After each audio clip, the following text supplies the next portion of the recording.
I'm Molly White, and you're listening to the audio feed for the Citation Needed newsletter. You can see the text version of the newsletter online at citationneeded.news. Issue 88, the stockchain. Crypto firms hope putting a blockchain veneer on traditional equities will allow them to sidestep lessons learned in the 1929 Wall Street crash, and Congress celebrates crypto surveillance while claiming to outlaw it. This issue was originally published on July 11, 2025. The crypto world has two recent buzzwords, tokenization and real-world assets, or RWAs. Gone are the days when crypto evangelists dreamed of tearing down traditional financial institutions altogether. Now, crypto firms seem intent on replicating the financial system, minus regulations that might safeguard consumers or economic stability. Next in their sights, stock exchanges. Prominent crypto firms such as Robinhood, Republic, Coinbase, and Kraken are rapidly moving towards tokenizing traditional stocks and pressuring regulators to allow it. Instead of buying your shares of publicly traded firms via a brokerage account that places orders on the New York Stock Exchange or NASDAQ, you would use a crypto trading app to purchase a token representing a share. Companies hoping to develop such platforms usually promote the idea by saying that a blockchainified stock market would expand trading hours and would be more accessible to international investors who didn't want to go through the somewhat onerous process of opening an American brokerage account. These companies don't usually admit that by encasing stocks in a blockchain-y wrapper, they hope to tap into lucrative equities markets while sidestepping the expensive compliance and oversight requirements of traditional American brokerages and exchanges. This fits the long history of companies trying to use blockchains as a magic get-out-of-regulation-free wand, reminiscent of the 2017 bubble when companies used initial coin offerings, or ICOs, to try to sidestep IPO regulations. Indeed, Robinhood has been heavily lobbying for, quote, a new regulatory approach that's needed to allow tokenization to flourish and not, quote, stifle growth and innovation. Regular readers of this newsletter will recognize this language as the standard rhetoric of a crypto company asking for carve-outs and exemptions from regulations we collectively learned are necessary, about a century ago, when a speculative bubble emerged around stocks sold to the public based on false or incomplete information, and we wound up in the Great Depression. Some companies have gone even further, tokenizing shares in private companies. When Robinhood announced its tokenized equities offering, only available to European investors at the moment, they also announced that they had tokenized shares in the private companies SpaceX and OpenAI. This prompted concerns from European regulators and OpenAI themselves, who tweeted, quote, "These, quote, OpenAI tokens are not OpenAI equity. We did not partner with Robinhood, we're not involved in this, and do not endorse it. Any transfer of OpenAI equity requires our approval. We did not approve any transfer. Please be careful." Money Stuff's Matt Levine put it well in his must-read newsletter on the topic when he wrote, quote, "The, quote, legal friction Robinhood mentions is that some companies are private because they do not want to comply with securities disclosure rules, and tokenization's solution is that they can sell stock to the public without complying with those rules. Saying we should get rid of the disclosure rules sounds bad, retrograde, greedy. Saying tokenization sounds good, modern, cool." Crypto companies already barreling forward with blockchainified stocks have hit some resistance from someone they may not have expected, SEC Commissioner Hester Peirce, who has otherwise been such a staunch ally of the crypto industry that she earned and embraced the moniker Crypto Mom. On July 9, she cautioned, quote, "As powerful as blockchain technology is, it does not have magical abilities to transform the nature of the underlying asset. Tokenized securities are still securities." While this is temporarily reassuring, bills like the Clarity Act, currently making their way through Congress, threaten to undermine the SEC in this area. In a July 9 Senate Banking Committee hearing, former CFTC Chairman Timothy Massad agreed with Ranking Member Elizabeth Warren that the bill, quote, could undermine the SEC's authority substantially, effectively turning blockchains into the regulatory escape hatch the industry desires. In government. Crypto was an afterthought in Congress these past couple weeks as lawmakers battled it out over the budget reconciliation bill. But it's back with a vengeance as House Republicans have formally declared next week to be Crypto Week. The House is pushing for a vote on the Genius Act stablecoin bill, which already passed in the Senate, and they've stopped trying to advance their own Stable Act after urging from Trump. The House will also be considering the Clarity Act market structure bill and a bill called the Anti-CBDC Surveillance State Act. Clarity Act. The Clarity Act may face more resistance than Genius, with Ranking Member Warren decrying it as, quote, another industry handout that gives the crypto lobby exactly its wish list. Former CFTC Chairman Massid dubbed it, quote, 236 pages of regulatory arbitrage opportunities for creative lawyers. Law professor Richard Painter warned, the risk is that we repeat the experience of regulating the banks in the 1920s and the depression that followed, 10 years of depression. The risk is that we repeat what happened in 2008 when campaign contributions poured into Congress from the securities-based swap industry, elsewhere in the financial services industry, and we had decades of deregulation. The economy collapsed. Millions of American families losing their homes, people unemployed. We've been through this again and again. Republican senators spent considerable time during the hearing chastising witnesses and fellow legislators alike for daring to mention the crypto lobby's influence. Senator Kennedy, a Republican from Louisiana, spent about half of his allotted time demanding that Professor Painter apologize to Senator Gillibrand, a Democrat from New York, claiming he called her a crook on Twitter back in May.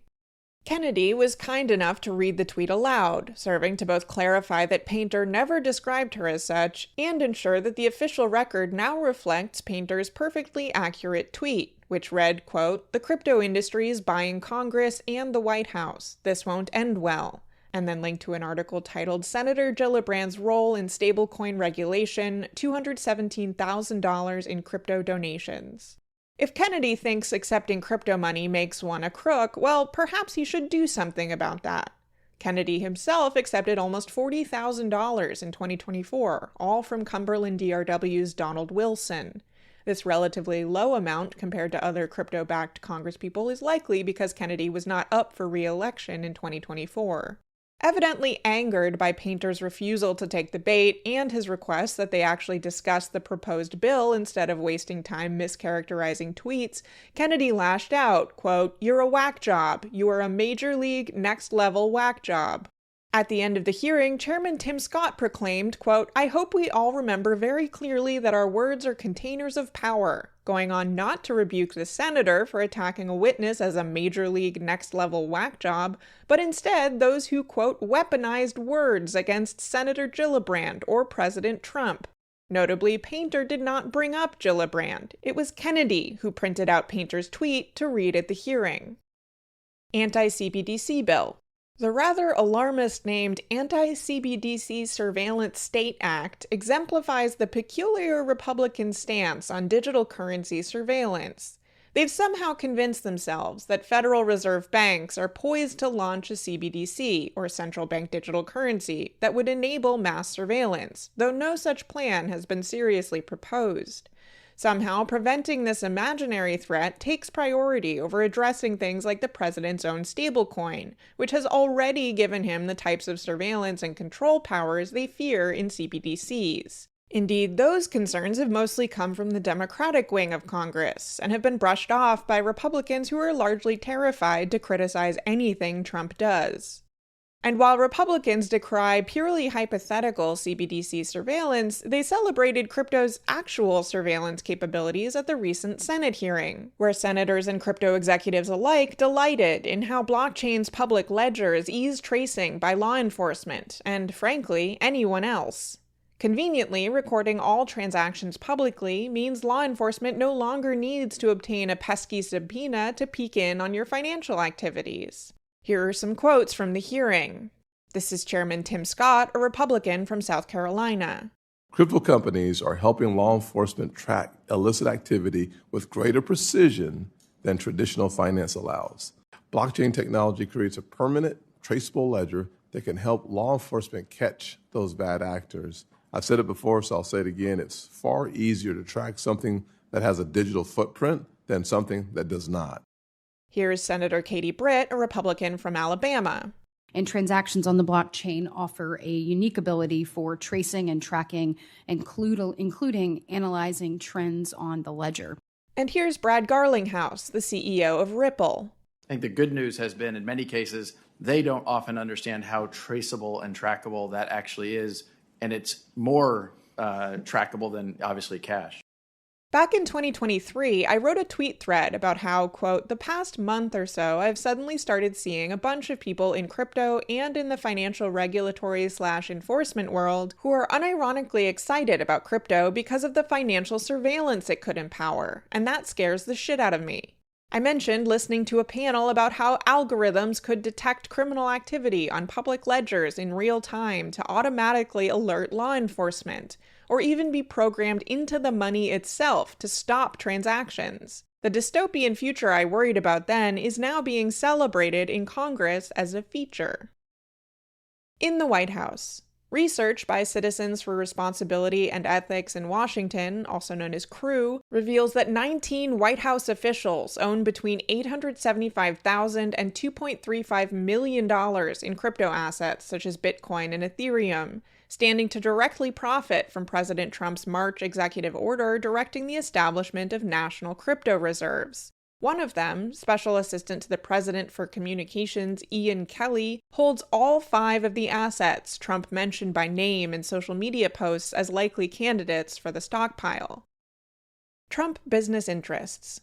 Remember Aqua One Foundation, the firm I mentioned last issue had bought $100 million of the Trump meme coin? A new report by Jacob Silverman in The Nation questions, quote, does Trump's biggest crypto backer really exist? Quote, it's unclear where the real money powering this deal originated, he writes. It's possible that Aqua One Foundation is a real Emirati company, but it's just as possible that it could be a front for any number of foreign financial or political interests seeking favors from Trump. Meanwhile, shady crypto billionaire Justin Sun apparently doesn't want to be outdone by Aqua One and has pledged to spend another $100 million, this time also on the Trump meme coin, to secure the spot of Trump's #1 benefactor bestie. Adding to his $75 million of WLFI tokens and the around $38 million he or his company already spent on the Trump meme coin, this would put the total amount of Sun's Trump-related token purchases at roughly $213 million. Most Trump meme coin buyers are not buying directly from Trump-affiliated entities, but on the secondary market, meaning that while Trump entities may earn some profit from trading fees, they're not profiting directly from the token sale. However, the timing of Sun's announcement, a little over a week before the first tranche of meme coins held by Trump-affiliated entities are due to unlock for sale, means that it's possible that Sun plans to purchase the tokens directly from one of these entities. So far, at least $56 million of Sun's money has gone directly to Trump himself via his trust, or to Trump family members. That number could nearly triple if they are the ones selling him the tokens. As I wrote in November, shortly after Trump's World Liberty Financial opened its WLFI token sale, quote, the token has strict limitations on token resale and remuneration to token holders, and availability only to accredited investors. Limitations which were rather obviously crafted to try to dodge securities enforcement. If Trump succeeds with his plans to defang the SEC, I expect these limitations to swiftly change, likely significantly financially benefiting Trump and his family, who receive 75% of net protocol revenues in addition to their initial allocation of 22.5 billion WLFI tokens. Well, wouldn't you know it, the team behind World Liberty has just proposed lifting the restrictions to allow WLFI to be resold. As with many other crypto businesses lately, they haven't even bothered to wait for crypto legislation to pass in Congress, and are instead relying on the paralyzed SEC to not enforce existing law.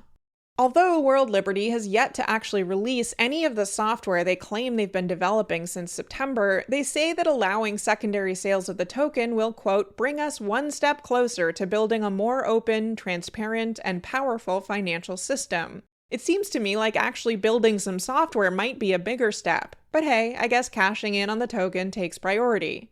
This proposal, which has so far received overwhelming support, could be very lucrative for people like Sun and, of course, the Trumps. Trump Media and Technology Group, the majority Trump-owned company behind Truth Social, has filed to list what it calls the Truth Social Crypto Blue Chip ETF, which tracks a portfolio of Bitcoin, Ethereum, Solana, Ripple's XRP token, and Crypto.com's CRO token.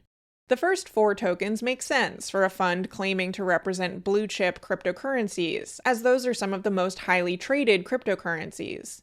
The odd one out is CRO, which is likely only included because Truth Social is partnering with Singaporean crypto exchange Crypto.com for custody services.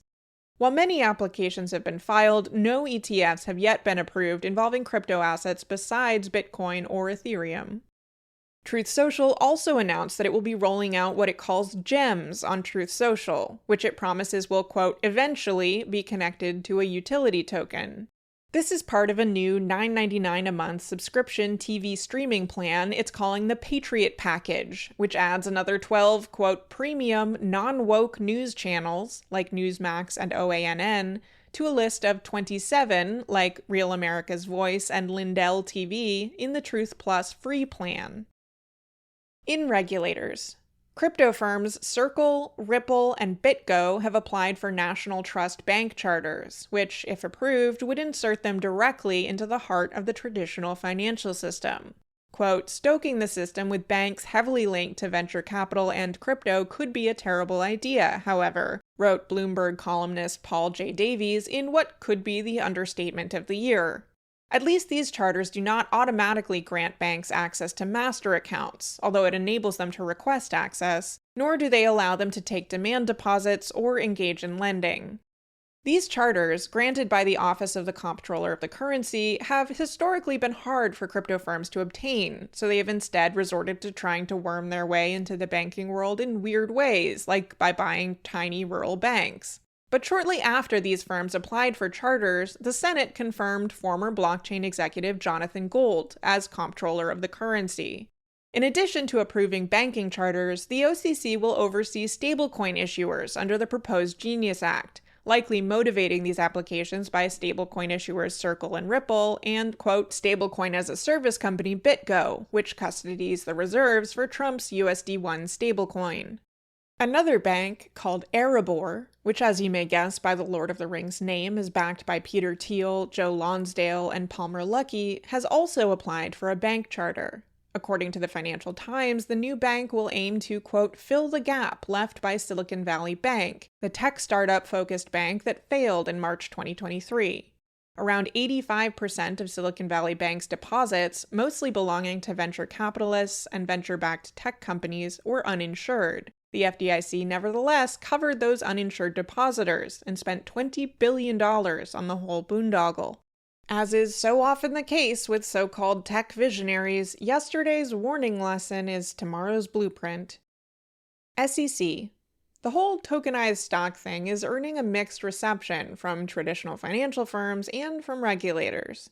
While SEC Commissioner Hester Peirce wrote that tokenized securities are still securities, SEC Chairman Atkins said in a CNBC interview that, quote, tokenization is an innovation, and we at the SEC should be focused on how do we advance innovation in the marketplace. The Securities Industry and Financial Markets Association, or SIFMA, a major trade group for securities firms, banks, and asset management companies, sent a letter to the SEC regarding reports that crypto firms were seeking no-action letters or exemptive relief from the SEC for tokenized equities, urging them to reject the requests and instead engage in public policy discussions. These requests, if granted by the SEC, would allow companies to engage in activities that are either in an uncertain regulatory state or prohibited by securities laws. SIFMA raised concerns over, quote, fundamental questions as to how investors would be protected, and opined that, quote, allowing certain entities to operate platforms outside of this framework raises significant policy questions and regulatory arbitrage concerns. Some in the crypto industry bashed SIFMA for the letter, with Paradigm VP of Government Affairs Alexander Grieve tweeting, quote, TLDR, they hate tokenized stocks and want to protect their market position. The old gods of finance do not share power lightly. In elections and political influence. Reeling from a dramatic breakup with President Trump and furious at the budget reconciliation bill, Elon Musk declared he would start a new political party called the America Party. As Liz from Men Yell at Me writes, quote, "The man who gave us the first AI chatbot to go full Hitler and a truck so ugly your grandma has been protesting it from her nursing home has decided to invent something else, a new political party." Musk claims it will represent, quote, "the 80% in the middle of the political spectrum," though this seems unlikely given statements suggesting that the party's platform will mirror his personal political views, which are decidedly not centrist. Asked on Twitter, quote, "Will America Party embrace Bitcoin?" Musk replied, quote, "Fiat is hopeless, so yes." Whether this new pro-Bitcoin party will actually emerge or Musk will be distracted by the next shiny thing to pass within his field of vision remains to be seen. In the courts, a Nigerian scammer impersonating Steve Witkoff and the Trump-Vance inaugural committee tricked a donor into sending him $250,000. The actual Witkoff, a longtime Trump ally now installed as the U.S. Special Envoy to the Middle East despite having no diplomatic experience, was at the time co-chair of the Presidential Inaugural Committee. Witkoff and his sons are also deeply involved in Trump's World Liberty Financial crypto business. Using the classic lowercase l's look like uppercase i's trick, a scammer obtained the email address steve_Witkoff at t47inaugural.com with an L instead of the I in inaugural, and used it to solicit $250,000 from Ivan and Muna in an email sent on December 24. As Claire Heddles at Notice observed, these just so happen to be the first names of the MoonPay crypto platform's CEO and CFO, and the transfer came from a crypto wallet belonging to MoonPay. MoonPay had told Fox Business days before the transfer that they planned to contribute an undisclosed amount to the inaugural fund.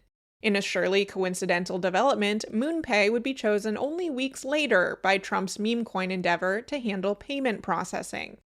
The FBI recovered $40,353, about 16% of the stolen funds, through seizure requests to Tether and Binance. Mark Hayes, a cryptocurrency reform advocate with Americans for Financial Reform and Demand Progress, told Notice that if MoonPay was indeed the victim in this accident, quote, "that smacks of favoritism or selective enforcement.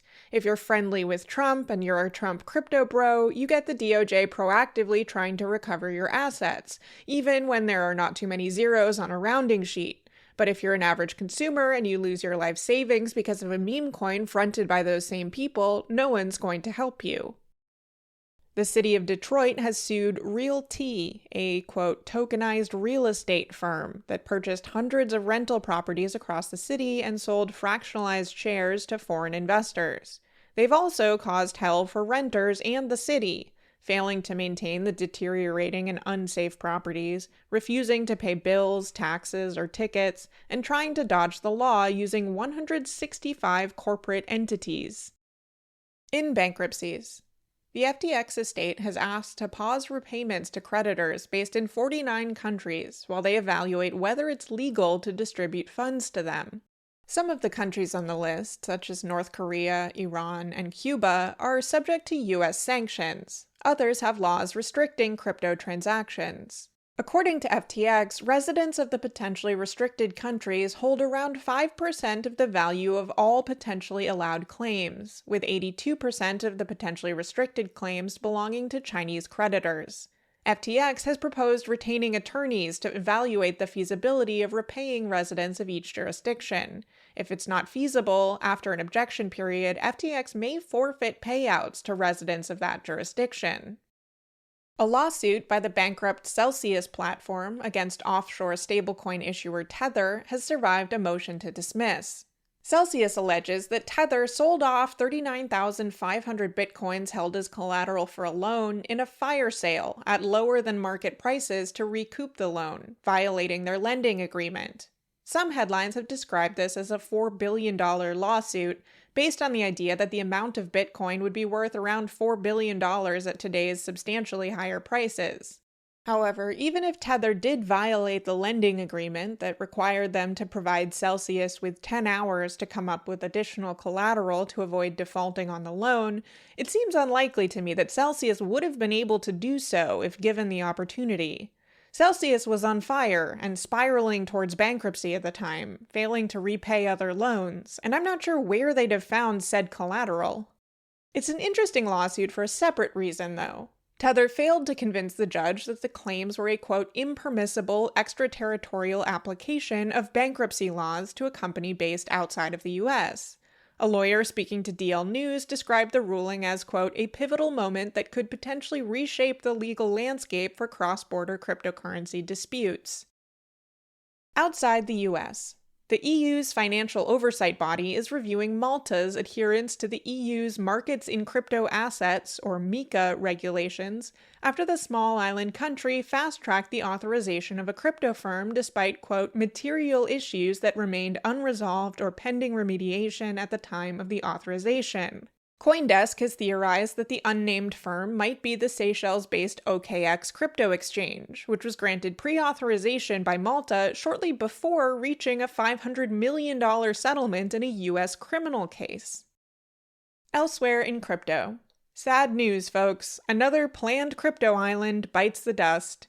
This one was Satoshi Island, which I mentioned briefly all the way back in issue 6, when I was interviewed for an ABC Australia article about it. This one had its sights set on Vanuatu, an island northeast of Australia and west of Fiji. Naturally, Satoshi Island sold a bunch of their, quote, land deed NFTs before actually building any of the stacks of modular homes depicted in digital renderings, and they never seemed to tackle the problem that the land they were selling to NFT holders couldn't actually be sold. In January 2022, the Vanuatu Financial Services Commission warned the project, quote, could be a scam. Now, the Satoshi Island Twitter account has announced the termination of the agreement between Vanuatu and Satoshi Island, seemingly due to Satoshi Island's failure to actually develop the project.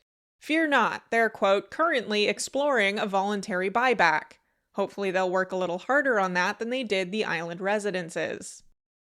They're not the only crypto project to shut down recently. 3 years after stopping withdrawals in the wake of the Three Arrows Capital blowup, crypto yield farming project Finblocks is officially pulling the plug. They'd drawn in customers with promises of, quote, up to 90% APY on your crypto, and even claimed that deposits were insured up to $45 million. It turned out that they, along with what seemed like half of the crypto industry, were issuing uncollateralized loans to the Three Arrows Capital hedge fund, which I'm sure was working out great for them while the number was going up only. After the crisis, Finblocks converted customer funds into a Finblocks-issued token called FBX, which is now trading at a price so close to zero that crypto trackers resort to using scientific notation. Finblocks founders maintain that they clearly explained the FBX conversion to customers, who then opted in, but some customers say they never agreed to it. The Web3 is going just great recap. There were 5 entries between July 1st and 11th, averaging 0.5 entries per day. $44.45 million was added to the grift counter. MoonPay apparently got scammed out of a $250,000 donation to the Trump inaugural fund. The Kinto token crashed amid community claims of a rug pull, while Kinto claimed they were hacked. $2.2 million in user funds were stolen from Texture, although the hacker returned 90%. Security researchers disclosed an exploit that put over $10 million across multiple protocols at risk, and GMX Exchange was hacked for $42 million. In the news, Dave Troy and I joined Gil Duran on his new Nerdreich podcast to talk about the history and ideology behind cryptocurrency and various monetary policies, and how crypto billionaires are systematically capturing politicians, regulators, and the financial system. That episode is titled Big Crypto's Assault on Democracy. I also went on the podcast Nobody Listens to Paula Poundstone to talk about cryptocurrency, Trump's various crypto businesses, and the future of crypto policy in the United States. That's episode 365, titled Cryptography with Molly White. Worth a read.